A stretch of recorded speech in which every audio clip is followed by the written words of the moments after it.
Well, the pandemic has left a lot of people without a job. In fact, new numbers out late this afternoon from the State Labor Department put the unemployment rate in the Buffalo-Niagara region at 6.7%. That's almost 3 points higher than this time last year. And no job means many renters are having a hard time making ends meet. But landlords still, of course, have to pay the bills. So what gives here? 7 Eyewitness News senior reporter Eileen Buckley takes an in-depth look at both sides tonight.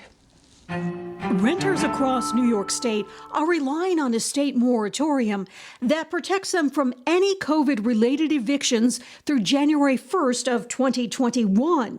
But once that date comes, housing advocates say there is not enough to protect renters who might have to pay back rent.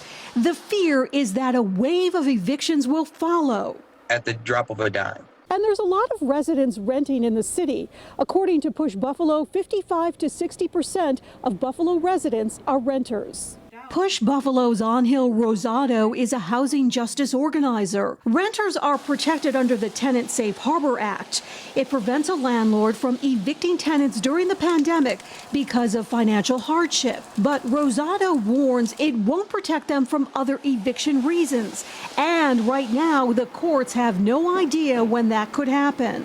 And they've said, listen, we're not even going to know when we're hearing evictions until pretty much the day before it happens. On the other side of the battle is the landlord. Like 92% of landlords have mortgages on their property. Tim Walton is a landlord in the village of Depew. He's already paid off his mortgage and was able to allow his tenants to stay in their home rent-free back in April while they were out of work because of the pandemic. But Walton says there's a great deal of confusion for both the landlord and tenants related to evictions during COVID. It's COVID-related, somebody who's on welfare with no fix, with no change in their income and just decides not to pay. Tuesday, Governor Cuomo extended the commercial eviction moratorium through January 1st to match the residential moratorium.